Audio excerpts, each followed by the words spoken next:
ಅವಕಾಶ ಮಾಡಿಕೊಟ್ಟ ಭ್ರಷ್ಟ ಹೈವೇ ಅಧಿಕಾರಿಗಳಿಗೆ, ಸ್ವಚ್ಛತೆಯನ್ನು ಕಾಪಾಡದ ಭ್ರಷ್ಟ ನಗರ ಆಡಳಿತಕ್ಕೆ, ಭಾರತ್ ಮಾತಾ ಕಿ ಆಡಳಿತ ಅಧಿಕಾರಿಗಳಿಗೆ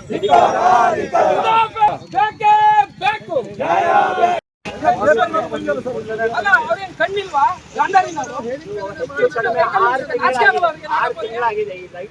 ಏನಂದ್ರೆ ಇಲ್ಲಿ ಈ ಜಾಗ ಇದೆ, ಹೈವೇ ಇದು ನಮ್ಮ ಸಾರ್ವಜನಿಕರ ತೆರಿಗೆ ಹಣದಲ್ಲಿ ಆಗಿರೋದು.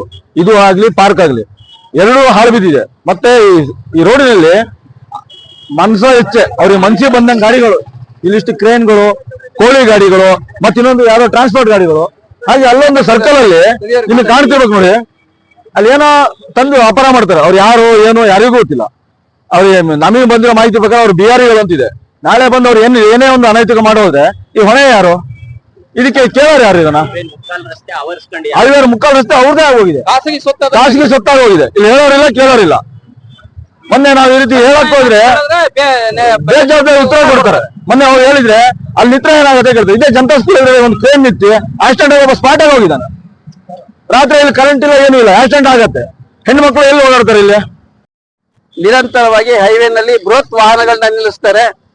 ಈ ಬೃಹತ್ ವಾಹನಗಳು ಅನೇಕ ವರ್ಷಗಳಿಂದ ಹೈವೇ ಆದಾಗಿಂದ ನಿಲ್ಲಿಸ್ತಾ ಇದ್ದಾರೆ. ಕಳೆದ ವರ್ಷ ಒಂದು ಟ್ರೈನ್ ನಿಲ್ಲಿಸಿ ಒಂದು ಅಪಘಾತವಾಗಿ ಒಬ್ಬ ವ್ಯಕ್ತಿಗೆ ಸಾವಿಗೆ ಕಾರಣ ಆಯ್ತು. ಹಾಗೆ ಇಲ್ಲಿ ಒಂದೇ ಒಂದು ದೀಪಗಳ ವ್ಯವಸ್ಥೆ ಇಲ್ಲ. ಸಂತೆ ದಿನ ತುಂಬಾ ವ್ಯವಸ್ಥೆ ಆಗಿದೆ. ಕೋಟ್ಯಾಂತರ ರೂಪಾಯಿ ನಗರದ ಜನರ ತೆರಿಗೆ ಹಣದಿಂದ ಮಾಡಿರ್ತಕ್ಕಂಥ ಪಾರ್ಕು ಮತ್ತು ರಾಷ್ಟ್ರಧ್ವಜ ಎರಡು ಹಾಳು ಬಿದ್ದು ಅನೈತಿಕ ಚಟುವಟಿಕೆ ತಾಣವಾಗಿದೆ. ಜೊತೆನಲ್ಲಿ ಹೆವಿ ವೆಹಿಕಲ್ಗಳು, ಕ್ರೇನು, ಇದ್ರ ಖಾಸಗಿ ಜಾಗ ತರ ನಿಲ್ಲಿಸಿ ಜನರಿಗೆ ತೊಂದರೆ ಕೊಡ್ತದೆ. ಇದು ಹೈವೇ, ಇಲ್ಲಿ ಎಲ್ಲ ವಾಹನಗಳು ಎಲ್ಲ ಸುಗಮವಾಗಿ ಆಗ್ಬೇಕು ಮತ್ತು ಬರ್ತಕ್ಕಂಥ ಜನರಿಗೆ ಸಂತೆ ಮೈದಾನ ಇರೋದ್ರಿಂದ ಅಲ್ಲೂ ತಡೆ ಆಗುತ್ತೆ. ರಾತ್ರಿ ಕೂಡ ಜಾತ್ರೆ ನಡೀತಾ ಇತ್ತು, ಅತಿ ಹೆಚ್ಚು ಟ್ರಾಫಿಕ್ ಆಯ್ತು. ಆದ್ರೂ ಕೂಡ ಪೊಲೀಸ್ ಅಧಿಕಾರಿಗಳಿಗೆ ಹೇಳಿದಾಗ ತಗಲಿಲ್ಲ. ಇಲ್ಲಿಯ ಸರ್ಕಲ್ ಇನ್ಸ್ಪೆಕ್ಟರ್ ಮೊನ್ನೆ ಹೋಗಿ ಅವ್ರಿಗೆ ವಿನಂತಿ ಮಾಡಿದಾಗ ಒಂದು ಕ್ರೈನ್ ಇದ್ರೆ ಏನಾಗುತ್ತೆ ಸ್ಟ್ರೈಕ್ ಯಾಕೆ ಮಾಡ್ತೀರಾ? ನಾವು ವಿನಂತಿ ಮಾಡ್ತೀವಿ, ತಗ್ಸಿದ್ರೆ ಮಾಡೋಲ್ಲ ಸರ್ ಅಂತ ಹೇಳಿ. ಆದ್ರೂ ಕೂಡ ಅವ್ರು ಉಡಾಫೆಯಿಂದ ಒಂದು ಕ್ರೈನ್ ಇದ್ರೆ ಏನಾಗುತ್ತೆ ಅಂತ ಹೇಳ್ತಾರೆ. ಇದೇ ಕ್ರೈನ್ ಒಂದು ಅಪಘಾತಕ್ಕೆ ಕೂಡ ಕಾರಣ ಆಗಿತ್ತು. ಹಾಗಾಗಿ ನಾವು ಇದನ್ನ ತಗಸಿ ಪೂರ್ಣ ತೆರವುಗೊಳಿಸದೆ ಹೋದ್ರೆ ಉಗ್ರ ಹೋರಾಟವನ್ನು ಮಾಡ್ತೀವಿ. ಇಲ್ಲಿ ನಿಲ್ಸಲ್ಲ, ವಾಹನಗಳಷ್ಟು ತೆರವಾಗಬೇಕು.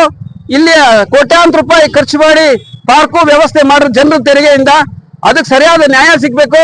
ಜನರಲ್ಲಿ ಬಂದು ವಿಶ್ರಾಂತಿ ಹಾಗೆ ಸಾಗರ ನೋಡುವ ಹಾಗೆ ಆಗ್ಬೇಕು ಅನ್ನುವಂತ ಆಗ್ರಹಪೂರ್ವಕವಾದ ವಿನಂತಿಯನ್ನು ಮಾಡ್ತೇವೆ. ಅವಕಾಶ ಮಾಡಿಕೊಟ್ಟ ಭ್ರಷ್ಟ ಹೈವೇ ಅಧಿಕಾರಿಗಳಿಗೆ